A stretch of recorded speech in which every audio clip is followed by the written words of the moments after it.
G'day guys, welcome to the Forged by the Fire podcast. We've got Dunnie and KT back. Great panel and great chats, guys. Thanks for coming on. It's been good to be here, Levi. Been really good. We've just covered a whole heap of stuff.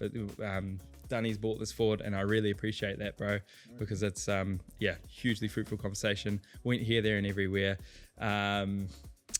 Ultimately talking about window of regulation, window of tolerance and self-regulation, emotional, the difference between empathy and sympathy, and how to actually be effective in that space and not get derailed yourself and taking on others' grief, identifying your trusted others and how to share with them the difference between reacting and responding, and so much more. So really enjoyed it, got a heap out of it. Before we crack into it, folks, the question we left ourselves is, what advice would you give your 20-year-old self? For me, it would be don't grow up. Nice. I think. Become mature in some avenues, but stay young. Cool. I like it. KT? I quite like his answer. Yeah. Actually. Do you even steal it? 20 years seems a long time ago. So what I would tell my 20-year-old self is be really, really conscious of the decisions you make, because when you're 50 and 60, you will be reaping the rewards and consequences of those decisions. Yeah. Huge. And stay young. Yeah, cool. Love it. Yeah. Thanks heaps for coming on. I really hope you enjoy this week's podcast. I know I got a lot out of it and learned a heap. I feel like there's a lot of useful stuff there. If you guys want any questions answered, drop them in the comments below. Keep the questions coming. Keep the feedback coming. We really appreciate hearing from you guys. There's some cool stuff going on around the place. Looking forward to hearing from you. Thanks for watching. Enjoy, and we'll see you later on.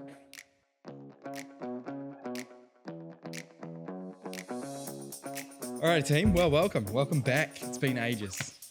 So good to have you guys back here. Yeah. You're looking forward to this one.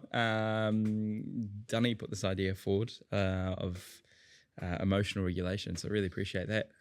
Bringing your piece, bro. I love it. It's going to be an interesting one, right?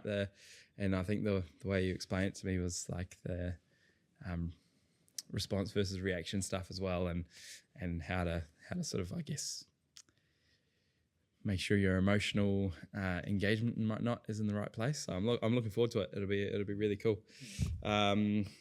Straight off the bat, let's open it up. What are you thinking, Dunnie? What's on your mind? I don't know. I've just been trying to be more conscious of my emotions, I guess, when I'm interacting with others, and just checking on my internal mindset and milieu, I guess, like currently where I'm sitting. I think it's very easy sometimes for us in the environments that we go into to be either really emotionally detached, like let's say in a first responder sort of mindset, to be emotionally detached, to sort of protect ourselves in a lot of the environments we go into. But then also there's the other side of the scale, right, where sometimes our emotions can get potentially all over the show due to the fact of the stuff we're seeing and the things that we're doing, and then life on top of that, right? Yeah. Kids, workloads, financial pressures, all of that sort of stuff. And for me, it's just sort of just having a bit more of an awareness on what mind state we are in when we either choose to react, whether we react to a situation or whether we take that breath and we choose a response, or even maybe not respond to a situation. Green brain and red brain, I like to sort of term it as, especially when having conversations with the kids about it, right? Yeah. So just awesome. Keeping it basic. It's a big deal, eh? It is a big one, because I don't know. I feel like I'm probably more on the sensitive side of the scale, but you definitely see people. Sometimes I wish I didn't feel stuff as much. Sometimes you see people and you're like, the amount they don't feel is unhealthy. You know, like it is as a scale, and it's an important sort of thing to think about, right? Where you're sitting and engaging on that scale. Is that what you're meaning? Yeah, and I think most definitely, it's just been having an awareness of it, right? And what state you're in. Like we're all different, right? Even I look at siblings, and we've got twins in our family and all of that. But that even though, with our kids, we have exactly the same recipe, or I'm pretty sure it was exactly the same recipe. One's a boy, one's a girl, but like one is probably more that emotionally sensitive, like they'll pick up on things a lot more and is a lot more, I guess, cognizant of others' emotions and sort of reflects them, whereas the other one doesn't as much. And so I think we're all different, right? Some people are obviously like yourself, like a bit more emotionally sensitive to the others, and I don't think that's not a good or a bad thing. I think, to be honest, sometimes it's a bit of a superpower, to be able to connect with others. But it's just being aware of having some boundaries in yourself and being aware of that, I think, and how that can sometimes affect you if you get too far into that person's problems and that person's issues, right? Still being able to have a bit of balance, but that just comes with an awareness, I think. Yeah, definitely, and a checkup method, because 100%. you got to have and especially in some of the situations we go to, right? You can be experiencing in any first responder or ED, Defence Force role. You can be actually dealing with someone on their absolute worst day, and they are emotionally sometimes just they've gone into that numbing mode. It's so bad for them. And as a human being, and unless you have become sort of hardened and got that outer shell that's almost a protective mechanism that's built up over time, if you've got any sort of I guess capacity for empathy left, then you're going to connect with that person, and some of that's going to flow onto you, and I guess you feel that, right? And that'll affect you in whatever way it affects you. But for me, I guess that's still a good thing. It shows that you're not that detached from something that's going on around you. I guess for me it would be a warning. The warning signs are when you don't feel anything. You're like, oh no, that job we went to the other day, what does it affect me? That washes off. And that might be just because you've got really good compartmentalizing processes, and maybe you've processed that, or maybe it's not. Maybe you're just that emotionally detached from it. I don't know. KT, what's your take on it? I agree. It's important. And look, there's nothing wrong with being more emotionally aware is not the right word, centered, like feeling things more acutely. Nothing wrong with that. That's just who you are. Some people are on a scale, feel less or respond in different ways. And that's just human nature. I guess having a degree of emotional intelligence, your EQ kind of equation, is really important. Not everybody's got it, and not everybody's really good at expressing it. But if you come to some of the incidents that I used to deal with before I retired from police, and that you guys still deal with, absolutely, you can't shut your emotions off completely. But there's a caution there, and that particularly some of the tragedies you deal with, the grief involved in that is not yours. So do not make the mistake of owning that level of emotional engagement. And that's not being cold or callous or detached. It's actually being professional. Absolutely. Feel the emotion, feel the empathy, be empathetic, but don't take the grief, because it's not yours. Grief belongs to the families or to friends. Not to the professionals who are there to do a job, to do it well and to do it with empathy, but not to take something that's not theirs to take. Is that the difference between empathy and sympathy? Is that right? Or am I... Yeah, there is a big difference. So empathy is being able to feel with somebody. Sympathy is, you know, I'm not explaining this very well, but sympathy is feeling bad about a situation. Empathy is a far more engaging and powerful expression of emotion to connect with an individual that you are working with or you're trying to help. Yeah. Yeah, I think that's it, right?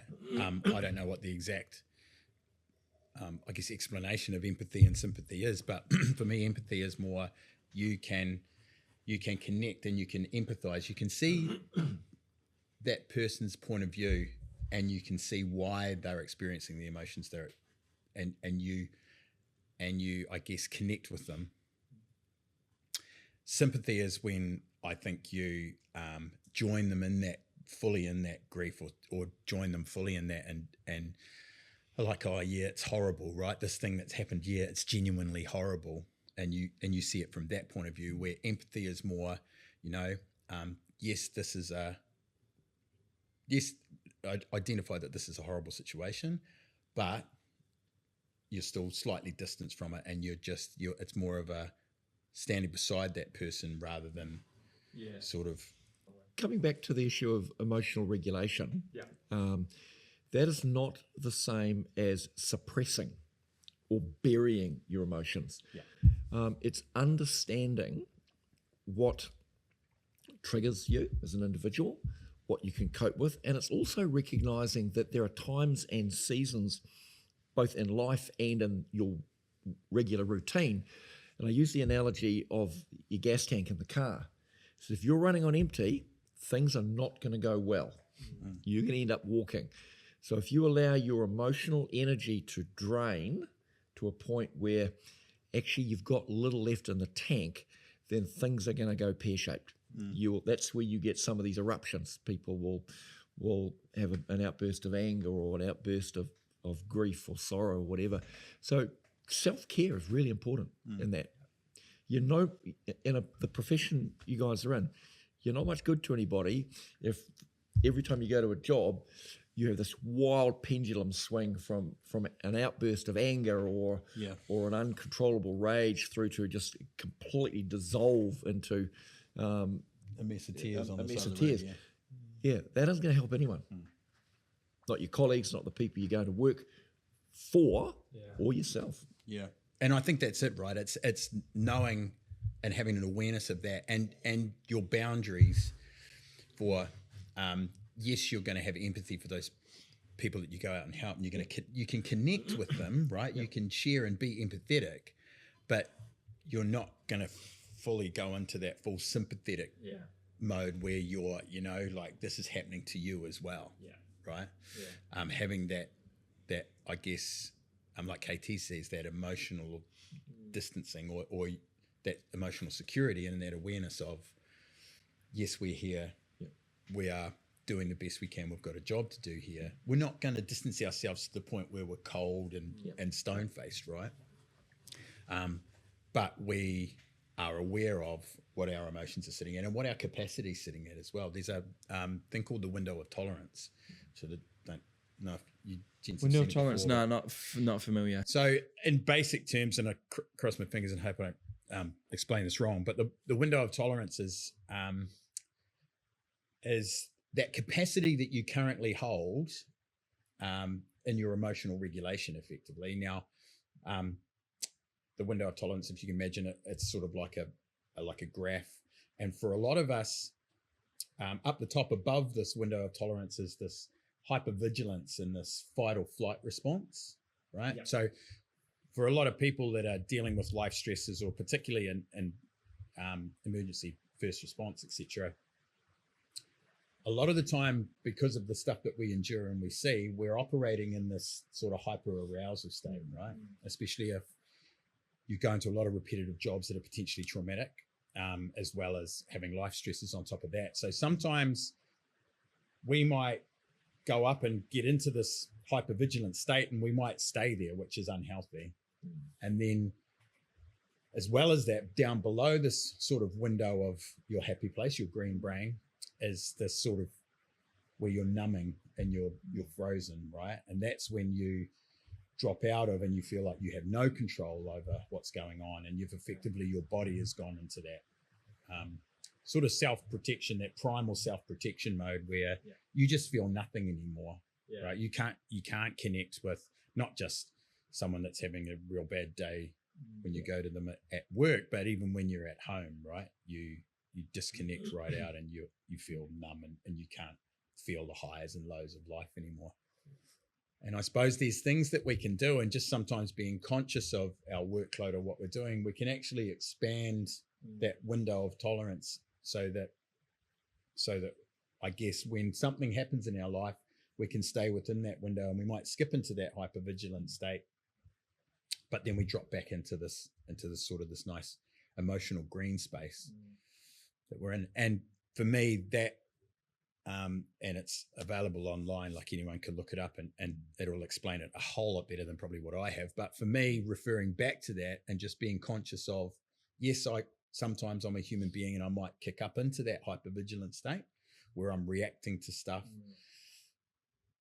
But what do I need to do to get myself back down into that tolerance window? What do I need to do to get myself back so that I have capacity, that if something pops up, I can feel, I'm feeling angry or sad or whatever, but I can identify that, and I can do something to get myself back down into there. So it's, having that awareness of how much tolerance or how acceptable you are in your current state to deal with not only work stresses that we experience, but life stresses as well.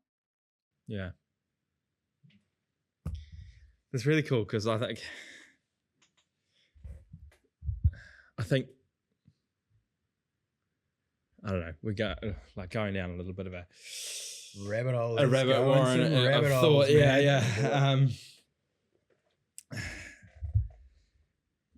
Like I guess some of the stuff, one of the papers I did in my studies with psychology was sort of one of the things that brought up was that psychology was never really a thing. It wasn't, well, it's always been a thing since way back, but it wasn't really predominant in workplaces and thought of as very necessary until like the history of psychology sort of times that I think it was around the Industrial Revolution, and shortly after that, when more and more females started joining the workplace. And then it was during that time where there was an increased demand for this acknowledgement and awareness of emotional and sort of psychology sort of concepts in the workplace. So that was one of the things that the history of psychology sort of covered. And it was sort of making the point that, like,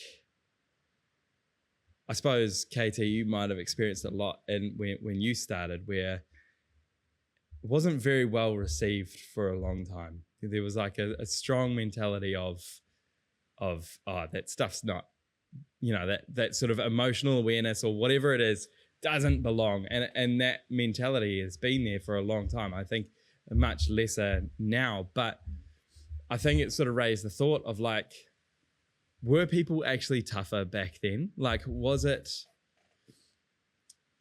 is it just now that we're talking about it that now there's issues around it? Because we're like, I feel like my generation in particular, growing up, feeling like, we have to be super sensitive and aware of all these emotional issues. And it's kind of like, well, was there actually a generation where that were just tougher because they just cracked on with it? But I think distinguishing that difference between, I suppose what KT was saying, being super, maybe it's sympathetic, where everything's like, gone too softy, cuddly, to that empathetic, where it's actually being aware and that strength of being able to regulate of when you're going into hypervigilant and bring it back down to where, it's an interesting one. I don't know if there's a question in there, but it's just sort of got me thinking of, like, is that the difference we're seeing in the generational, or the generations changing from being tough it out to now? Maybe let me, question or not, let me respond in this way, and with a bit of personal reflection. I'm not sure I can claim to be a different generation than you. Don't know about you, Dunnie. No, don't let these wrinkles confuse you. They're running out of room horizontally, so now they're starting to go vertical. So KT. if I reflect as a child, one of the taboo subjects was talking about the war with my grandfather. Yeah. So he was a Gallipoli veteran. So he was on the beaches in 1915 at Gallipoli. And it was an absolute no-go subject. Yeah. Don't ask any questions. Don't mention, but like Faulty Towers, don't mention the war. Yeah. Quite literally. Yeah.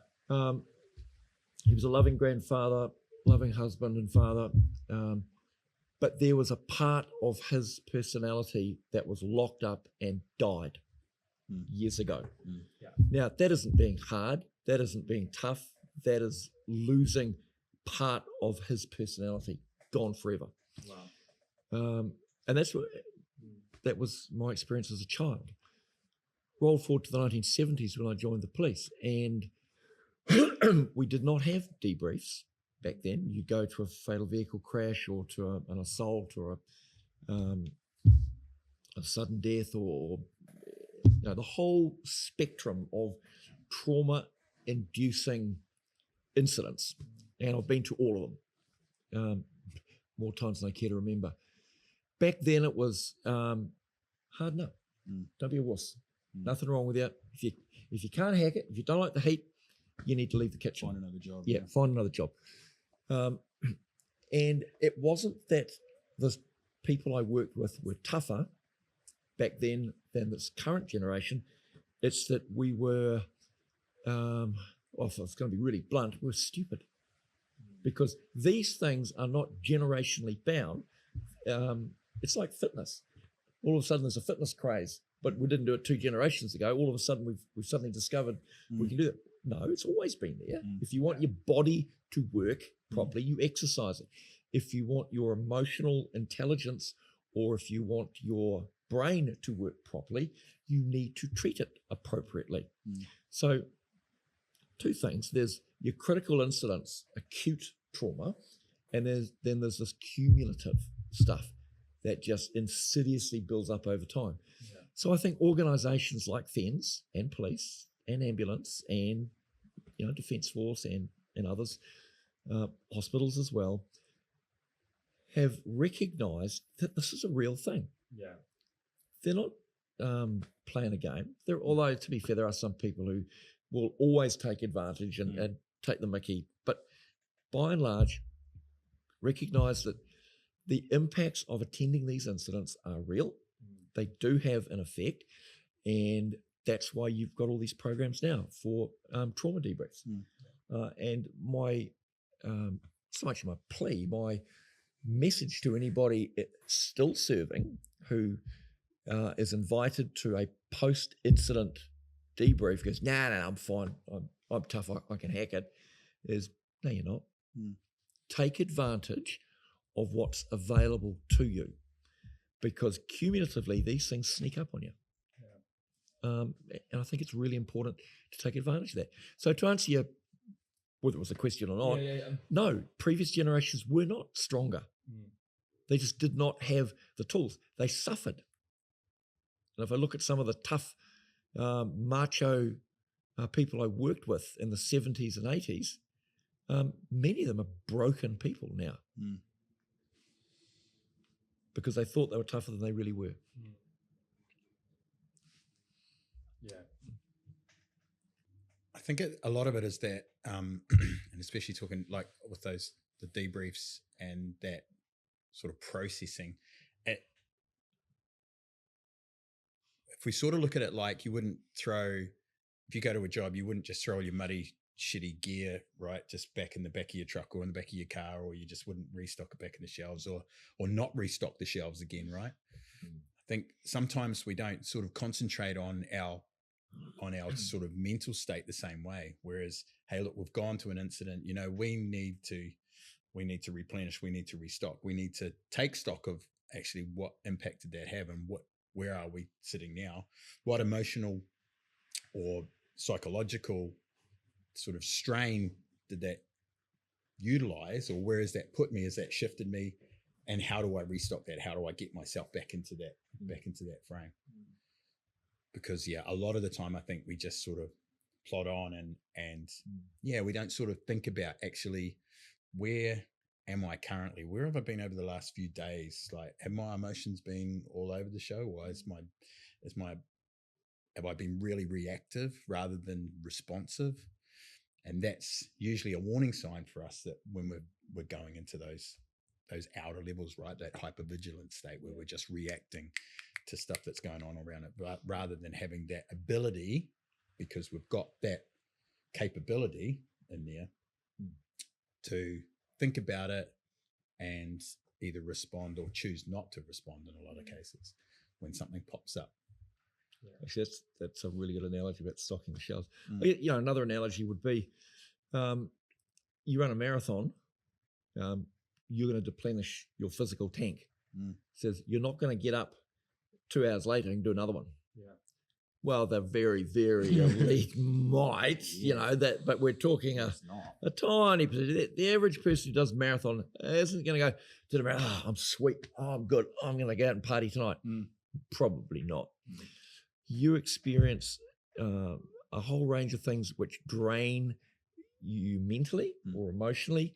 You need to stock up, whatever that might be. So debriefs are important. I didn't find them as helpful as other things, but I attended. I enjoy listening to music. I enjoy going for a ride on my motorbike. I enjoy getting out in the bush and going tramping, or just getting out in the garden, or whatever it is that helps you just to go, and then tank fills up again, so that when the next incident comes along, you're not operating from bugger, I've just done a marathon, I've got to do another one, because it ain't going to go well. Yeah, that's really cool. That's huge. And I think that culture is coming in, and I really like what you were saying about it's recommissioning gear after jobs, right? We're recommissioning everything, including stuff that sometimes feels like, didn't get that dirty or whatever, but it's better than getting to the next job, going to start up or whatever and realize you got no air. Those little small recommissionings along the way, small stocking up the shelves prevent a collapse, and it's always going to happen at a time under pressure, right? And we don't know the catalyst, like KT was mentioning, right? Sometimes there's acute stress, so there's a big event, right? And that is a reasonable response, right? But sometimes that's the one that goes unnoticed, is sometimes that cumulative stuff. And it might not be the traumatic event at work that you would think that it would be, that would finally push you to that point where you do get to that point where you're like, that's it, done. Sort of. But I think, just having that conscious moment, and it can be in a group setting or it can be when you're by yourself, or you might have, there's a million different ways for you to restock, right? And I guess widen that window of tolerance. That might be that you need to spend time with loved ones, hang out with the kids, or you need to go for a bike ride, or go fishing, or whatever it is, find out yours and make sure that is, you have an awareness. And if you're feeling like, actually, I'm sort of teetering on that outer level of that window, maybe I'm reacting more than having that ability and that capacity to respond to situations, whatever they are. Just that awareness and being able to pull yourself back into that space where, okay, I need to restock, or I need to recommission, I need to sort this so that I'm ready to go again. A lot of that comes down to personal situational awareness of what stage you're at in terms of your emotional resilience. And even the most resilient people will still have an empty tank from time to time. The trouble is, when you get to just about empty, you're not functioning well enough to recognize it. So another important thing is to have a trusted other. And for those of us who are married, best pick on your wife or your husband, or it's part of the contract, right? Yeah. They signed it. But give permission for someone else to talk to you without reacting, but do it ahead of time. So please tell me if I'm off beam. you know. And if I react, remind me that I said I wanted you to tell me this, Yeah. you know. And it's important. That's another safety valve in some respects. Yeah. It isn't weakness. It isn't anything of the kind at all. It's actually, it's important. I think it shows emotional maturity, right? Yeah. It shows emotional maturity if you are comfortable enough in your skin, and it takes a bit sometimes to get to there, right? And you need to be able to trust that individual wholeheartedly. And hopefully most people have got situations where there's someone that they can turn to, right? But yeah, I think it comes down to that emotional maturity of hopefully you can get to a point where you can actually say to someone else, hey, look, for whatever reason, there's times when I'm a dick, right? I'll come home and I've had multiple conversations, obviously with probably, friends, definitely my wife. Even sometimes like my kids, I've had conversations with them. They're now getting to the 13 and 12. So, but just the basics, right? Like sometimes dad, just like you, I'll have a bad day. Yeah. And you know, when you get upset and you're like, nothing worked, dare I say, I hate you, and the door slams. That's some days I feel like that too. And when I feel like that, like you can say to me, you're allowed to say, Daddy, you're all right. Are you okay? You seem upset. And sometimes it's just that little catalyst, right? It's that little switch. And if you are not at the full limit, sometimes you'll still be like, yeah, I'm fine, leave me alone. I'll go outside and I don't know, kick a hole in the fence or whatever. But hopefully not that far. But I guess it's having those, like KT says, those safety nets put in, and do that in peacetime. Yeah. Because it's hard to do it in war times, man, when you're flying off the handle and they've had a bad day too. Yeah. Heaven forbid, right? And then you're just two of those Never going to end well. mountain goats, right? Just running at each other. Yeah. Sooner or later, someone's going to knock themselves out. Yeah. And the one who's awake, I guess, is the victor. But like, what has it done, right? You've just both got a headache, effectively. Hey, look, and let's be realistic. First responders across all the services and ED staff in hospitals are extraordinarily resilient and incredibly talented, strong people, and can deal with extended periods of trauma and stress that the average person would buckle long time before. And even the strongest of us still has a limit. And it's recognizing that, I can go 2-3 days, I can deal with this kind of trauma and stress for a long, long time. But if you don't recognize the fact that it is draining your tank, and when your tank's still half full, hey, it's sweet, we're on full bore mode, but it is draining your resources, and you've got to stop. You cannot go indefinitely. The toughest of all of your colleagues will have a breaking point, and they just need to, I was going to say, harden up and recognize they're not as hard as they think they might be. Harden to soften. And I think it's quite interesting, right? That whole that exposure to trauma. If you can see it and you can experience it and bring yourself back down, I think that is it's a strength in itself, right? That builds resilience in itself.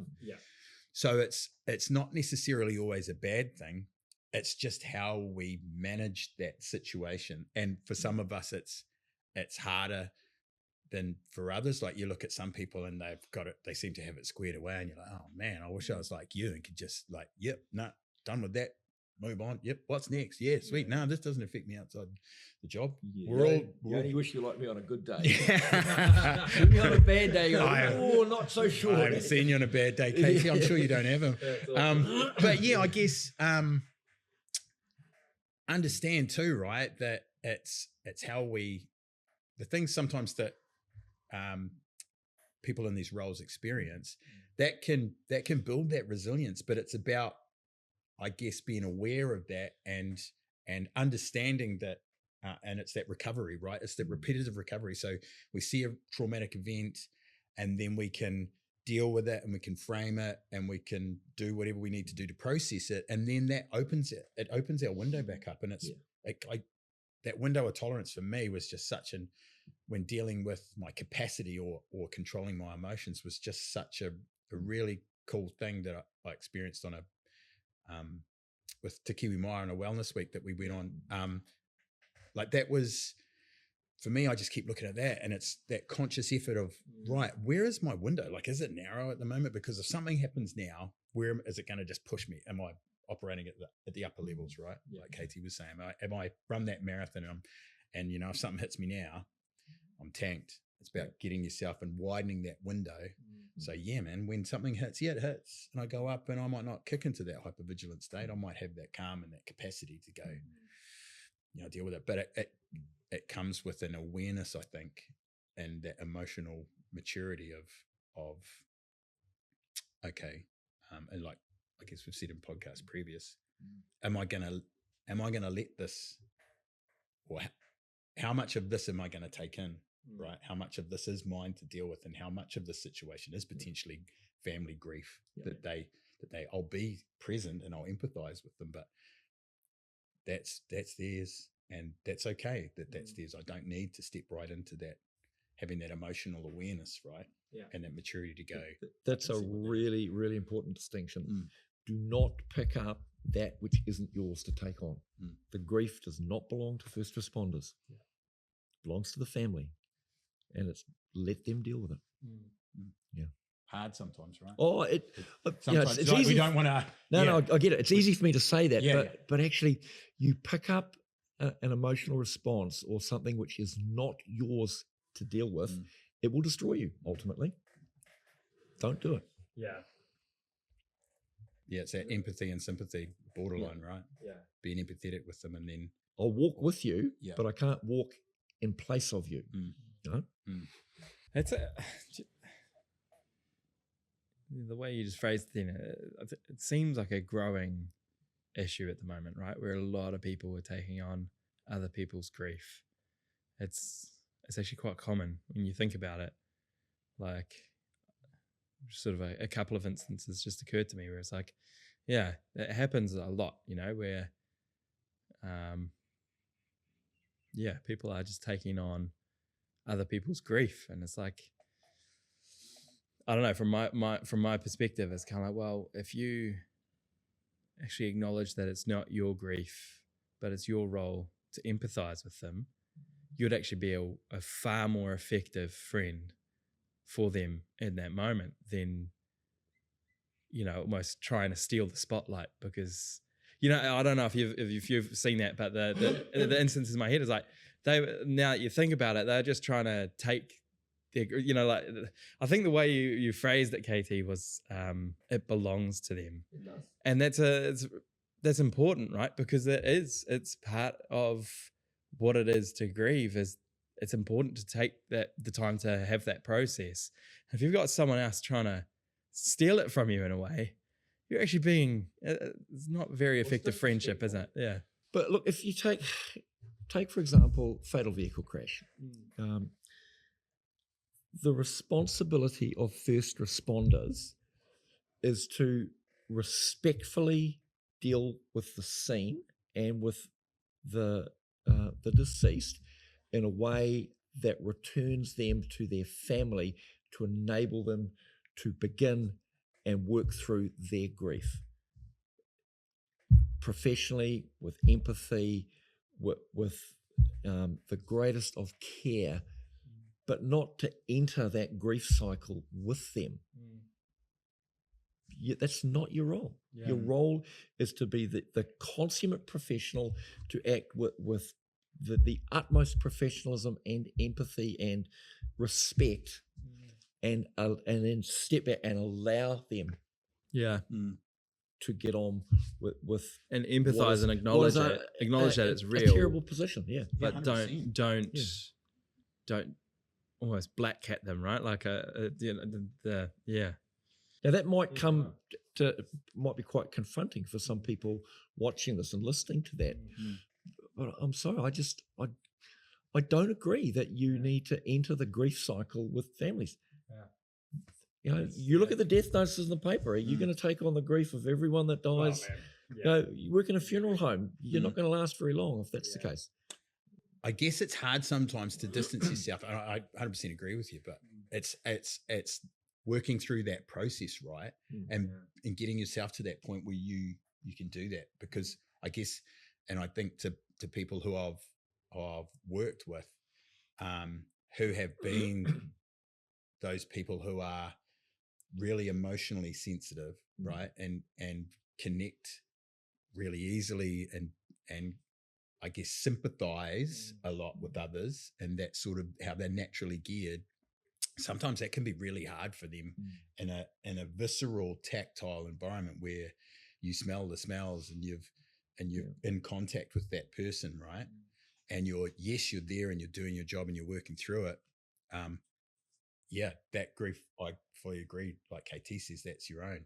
It's just getting yourself to a point, if you are one of those people, or most people, right, would automatically take some of that on, but it's being conscious of that, I think, and making sure that you are, whatever you do afterwards, you are reminding yourself or putting yourself in that position where you're sort of like, I am here and this is my role and this is what I do. Yes, I can empathize with that person, and like KT says, you're going to do everything you possibly can to get that person back to their loved ones, but it's about an awareness of that, and that comes back to that sort of that emotional awareness, right? Where am I sitting at the moment? Am I feeling this grief? Am I in this grief right now, or am I letting my mind run away and picture?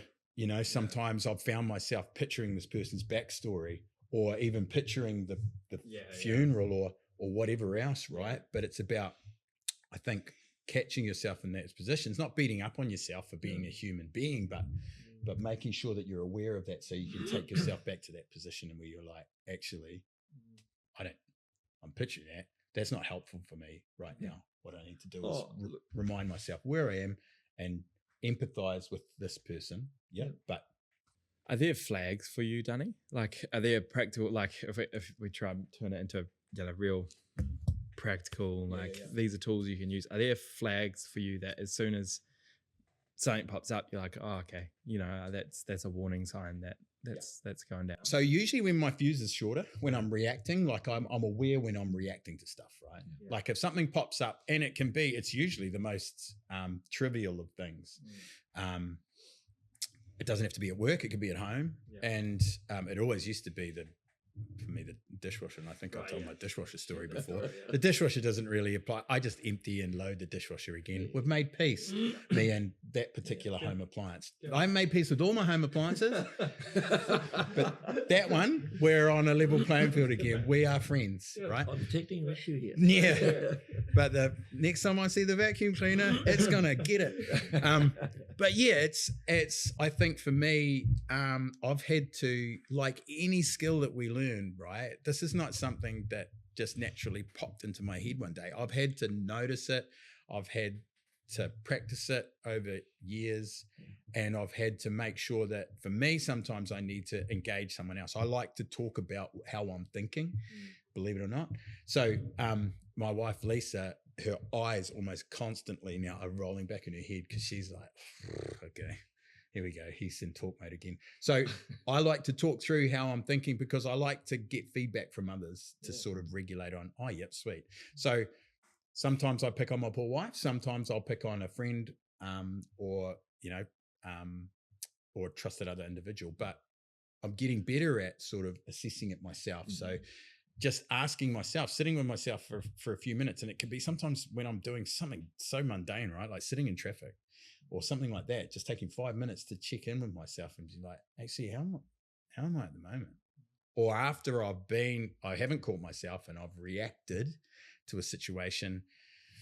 So I walked off and I can feel I've got that tension in my body and I'm frustrated, and I'll probably even raise my voice at someone potentially, like going away afterwards and just having that maturity to ask myself from a non-judgmental way, just actually, man, like, was that the right reaction to that situation? Like if I could rewind that back, would I have done that differently? And if the answer is yes, Or if I sit with myself and I'm like, actually, no, I was angry, and that was the response that I wanted to portray. I'm okay with that. So sometimes it's valid, but other times I might be, actually, that was a massive overreaction to that situation, right?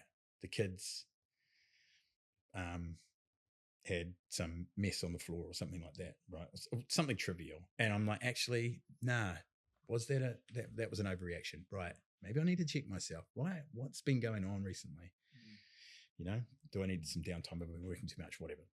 But I think for everyone, they're probably going to have different things. But for me, it's that if you flick to react rather than, you can take a breath and think about, actually, why is there mess on the floor? The kids have been playing together. They've been playing together really nicely. They've actually, a little bit of mess is okay. Why am I going to respond? Hey team, can we just tidy the lounge up for a second? Or actually, I'm not going to respond. I'm going to walk past it. That's fine. They're going to come back to that. Yeah. So I guess, it's training yourself, or having an awareness of what your internal milieu is. What are you doing? Are you happy? Are you sad? Check yourself. Check yourself before you wreck yourself. Yeah, I'm exactly the same.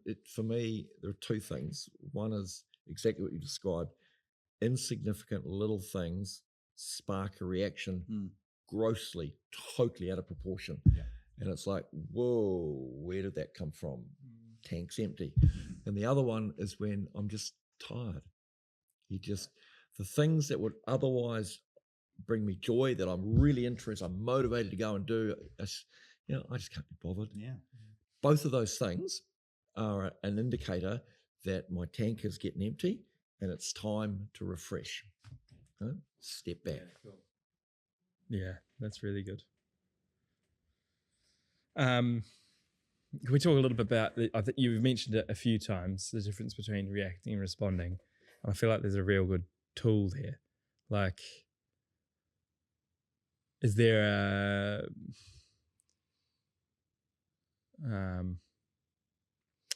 a moment, like, I guess I'm thinking of something you can do to catch yourself. I can hear my friend right next to me doing it right now. He's breathing, right? Yeah. He's breathing. So for me, if the question was like, what can you do when you're in that state? Like, what's the circuit breaker, right? Yeah. For me, it's taking a breath, like just catching yourself. And sometimes I do, and sometimes I don't. I need to practice that, right? Yeah. But taking that breath in before you verbalize what's in your head. Yeah. Take that breath in, because what's a breath take? You could breathe in for a second, 2 seconds, but you're not just breathing in, you're asking yourself a question, right? Like, am I going to say something right now, or should I just pause and take a few more breaths? Is the first one usually. Yeah. And then I might breathe out. And then I might breathe in another time. And as I breathe in the second time, I'm like, this is something I genuinely care about. And is the emotion I'm about to portray, is that really how I want to react to the situation if I'm going to react? And if it takes you 3 breaths, and on the third breath, and then you breathe out, and then on the third breath, you might just think, you come to the conclusion, actually, I am going to react, and this is going to be my reaction. Yeah. I'm going to raise my voice slightly, or I'm not going to raise my voice. I'm going to ask that person, can you please do this for me? Because this is the reason why. Yeah. Or I'm not going to respond at all, and I'm just going to sit, and I'm just going to keep breathing. Yeah. And maybe that's it. Maybe I'm just going to sit there, and that person might look at me a little bit strange and be like, "Oh, I thought you were going to say something." Yeah. But I haven't. Because that's no longer a reaction, right? That is a response. It's a response. So for me, the difference between react and respond is who's in control. Who or what is in control. Mm-hmm. Yeah. So a reaction it's action, reaction, laws of physics. Mm-hmm. One thing naturally, inevitably leads to another. Yeah. If I drop my glass, it will hit the concrete and it will break. The action is I let go, the reaction is it breaks. Yeah. So if you're reacting to situations, it's the situation or the other person who is leading, who's in control, who's in charge. not a good place to be. You're being led, sometimes by the nose. A response, conversely, is somebody says something happens around you, is a considered, intelligent response or pushback or whatever it is. So, and it might be, I'm not going to say anything. The situation I know with someone I am involved with, won't mention it in case this, keep it generic, loves to say provocative things to spark a reaction. The reaction would be to go, you can't say that, and it's not designed to achieve an outcome. It's just designed to get a reaction. The response is, yep, thanks. Next. Can't handle it. Absolutely cannot handle it, because I'm not allowing that person to control the narrative. By responding and not reacting, you take control of your own emotions, of your own personal sovereignty, and of your ability to engage in whatever situation you're in. Yeah. That's why we're called first responders, not first reactors, because yes, the situation you're in will dictate not how you react, but how you respond.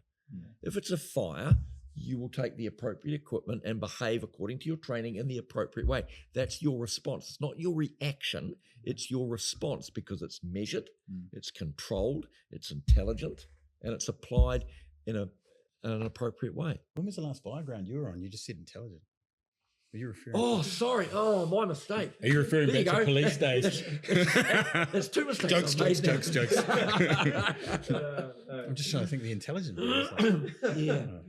It must have been a multi-agency response. Yeah. Police was lead agency on that one.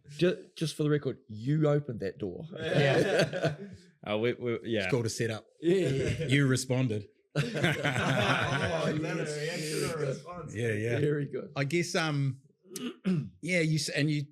it's when you see conflict, right? You can see those two reactive states, and that's probably where we see it the most often where you've got two people and they are in that reactive mind space and they're just throwing verbal insults to each other, and I guess somewhere where I can sit back and see it as once again, and I talk about the kids a lot, but it's once again with the kids, right? You did this to me, so I'm going to do this to you, and then you did this to me, and it just escalates to the point where someone's crying, and then comes to a trusted parent, and like every war in history, basically. Exactly right, but it's about if one of those people in that interaction has that ability to stop and respond rather than react, then it just, like KT's just given the example, it just diffuses that whole situation, right? So a lot of the things that happen to us in our lives, or we feel happen to us in our lives, and these interactions that we're in, right? If we are in that, have that capacity, and we're in the right mind space, we can be that emotional, mature adult, right? That takes that breath and just can totally diffuse that situation and be the circuit breaker, right? Yeah. Rather than have these two people that are just, you said this, and well, you did this, and then they so because you did this, I'm going to do that. So, and the response will, you did that. Actually, I'm going to choose to do something completely different. Yeah. And that's it. Circuit Just diffuses that whole situation, right? But it takes practice. It takes practice. It takes an awareness of your emotional state, right? And that maturity to go, actually, what am I up to here? Like, is this where I want to be? And am I going to hand over that control to that other person, or to that situation, or something to control my inner, or am I going to take a breath, do whatever I need to do, right, to reset myself, and then I can. Actually, you talk about your kids, watching kids is a really good way to see that action reaction, because you'll see if your kids are anything like ours when they were younger, and our grandkids now, you can watch them identify a weak spot. Or someone's in a bit of a mood, and they'll just touch that spot, and they needle each other. And sadly, that translates into the adult world. You're just seeking a reaction. Yeah. The masters at it sometimes, eh? Kids are You're like, very good at it. Where have you learnt that? Like I was about to say, we could learn a lot from them, but actually that's not the kind of thing you want to learn. You want them to unlearn that. Well, I guess it's sorry, man. It's understanding where they are in their lives, right? Like they are emotionally unregulated because they're usually, if they're young kids, they're learning all that stuff, right? And that is part of that interaction between each other. I think sometimes that is them learning, like, actually, how far can I push, right? I wonder actually what reaction will this get? Like, oh, okay, well, what if I try this, and what if I try this, and they even do it with their parents, right? The prodding or the probing, and the verbally, like and then until you snap, and then it's like, whoa. So I think, it's that they are emotionally, and sometimes this is as parents what we've got to understand. They are emotionally unregulated. They're still learning all of that sort of stuff. We can't expect them to be that, but as they grow, we need to be the emotional regulation for them when they're young, but we can be the role models too, and show them that, hey, look, sometimes I will go into that thing, and I can reflect back, and I can understand that, that was potentially not the reaction that I wanted to do, and I apologize, and if I could do it again, this is what I do. So it's displaying those traits, right? And hopefully one day they'll get it, and they'll click, and they'll be these nice, emotionally regulated people. And they'll come back and go, learn. Thanks, Dad. You're a wonderful role model. Is that what they do, KT? They come back and they're like, they do it in a way? Actually, yes. Good. Yeah, Nice, they do. Our youngest is 32, so maybe not as many words, but when you go from being the father figure, the boss, to later in life to friend. Don't start as friend because you're not your children's friend. So we're digressing a little bit here. You are their parent. But if you do that well, when they become adults, then the level of friendship deepens, which is what we've got. Yeah. That's really cool. Yeah, it's good. As we start to wrap up, shall we do some quick fire? Dunnie, starting with you. Strength. What does being strong actually mean to you? Being strong means that standing up for things when you need to stand up for them, but also having the ability to admit when you were potentially wrong and could have done something better. Awesome. Have you ever confused strength with shutting down? Yes. When do you need to be solid no matter what? I don't think there's a time when you say solid. I guess for me, I think we need to all get to a point where we're kind enough to ourselves to when we reflect back and go, man, I could have done that a different way. I've been stronger there. I think there's no time when you have to be stone-faced or like unmalleable. I don't like the term solid because it means it makes me feel like humans aren't dynamic, and I think that's the thing that we forget the most, right? That we are this dynamic being that can change, and we should stay malleable. Yeah, solid isn't something I think we should refer to people as. Cool. But that's just me. I like it. That's a good answer. Is there a cost to always being the strong one? I think once again, it can be seen in different ways. But to be the one who potentially doesn't show emotion, there's a huge cost. There's a huge cost to being that stone-faced. Yeah. I guess if we go back to the old school, like way that it used to be, like, don't show your emotions, don't cry in front of your kids, all that sort of stuff. Yeah. There's a definite cost. Definitely. Who do you let see you when you're not strong? People I trust the most. I'm pretty open with myself. People who even probably strangers have probably seen me not strong. Yeah. But Good the on you people because who- that's strength, right? yeah, well, I just think it's human. Hey, Yeah. it's Yeah. human, man. Mm. Like, yeah. Yeah. Someone just recently who I was very proud of, and I won't name him, you know, in a setting that we were in, was opening up and then just started crying. Mm.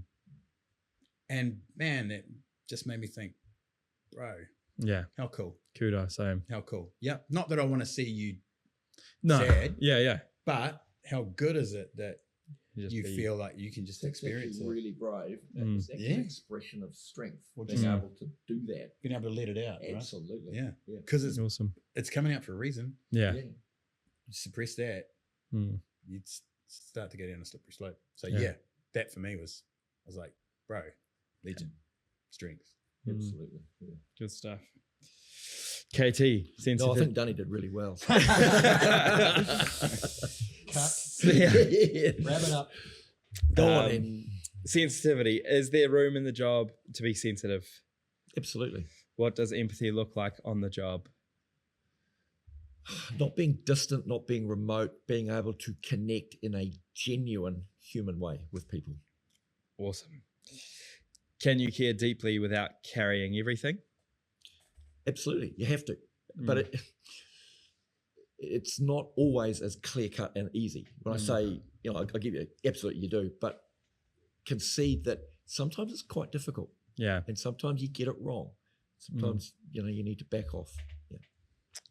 Have you ever been affected more than you expected? I was trying to think. It's been a few years.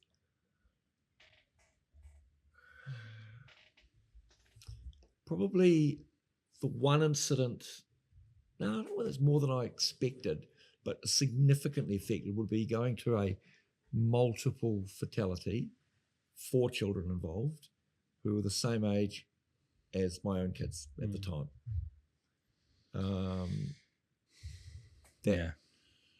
That what I allow myself to stop and reflect on. That was many, many years ago now. So yeah, so I'll back it up. Yes, it does, because our kids were commuting to Cambridge on State Highway 1, and I've been to innumerable. I've lost count how many fatal crashes. So the effect on me was I would always have a degree of anxiety when I knew the kids were driving on a stretch of road that I'd been to multiple incidents on. Yeah. It's huge. Should we do both of you for the last 5? Whoever buzzes in first. No pressure. Reaction versus response. What's the difference between reacting and responding to you? Yeah, I think we covered that pretty We well. have, Like, yeah. reacting is when you have no control over Yeah. what you're about to do, and response is when you calculate and you think about it. What helps you slow things down in the moment? Breathing, Breathing. take a breath. Done In that. the moment, or In the moment. Yep. yeah, probably just taking a breath, not rushing into things. All hell is breaking loose. Walk, take your time, allow your mind to settle. Because if your thoughts are going 100 miles an hour, the words that come out of your mouth are probably not going to help your colleagues. Yeah. Is it harder to stay calm at work or at home? At home, because your guard's down. Yeah. Yeah, I think at home. Yep. Yeah, sometimes. Yep. Do you think people respect control or raw emotion more? I think they're different things, right? Like raw emotion is just that. It's Yeah, it's a tricky one to make yeah, the I guess distinction. I guess I see like raw emotion is just uncontrolled emotion, right? Yeah. And that happens, man. And once again, like we're human beings. Like we're not righto, we'll learn this and then that's it. We'll be like that for the rest of our lives, right? We're in a state of flux and there's so many things that can affect your physical, mental well-being, your capacity to cope. Yeah. Right. Yeah. So I think, yeah. I'd answer it this way: both and neither. Yeah. So I suspect what people really respect is honesty. Awesome. So there was a time where being raw emotion is appropriate, other times where it's not, and being completely controlled and robotic is appropriate, and other times when it's not. Yeah. But being honest and being situationally aware, I think people respect that. Yeah. Awesome. I like that answer. That's cool. I skipped one. If you were counting, that was only 4 for the last one, but I just skipped one because we'd already. I can't count over 4 anyway. No, I've really enjoyed this one, guys. I've gotten a lot out of it. Starting off with that, how to engage in empathy, but not taking on grief, regulation, that window of tolerance you're talking about, Dunnie. It's just awesome stuff. Engaging with your trusted other, knowing that you've got ones you can trust around you. The difference between sympathy and empathy, how to being self-aware and tools for that, how to check yourself, and the differences between reacting and responding, and what overall the whole theme of what being strong actually means. Absolutely awesome. Any closing comments, thoughts from you guys? The only comment I'd make is thank you, and Dunnie, it's been a pleasure sitting with you. Oh, same to you, KT. We'll do it more often. Yeah, even though you're both fireys, that's fine. Yeah, the meat and the sandwich. Nah, good chats. Good chats, man. Good chats. Awesome, guys. I really appreciate your time. Huge value. And I've really enjoyed it. Cheers. Well done. Shout Carry on. Cheers.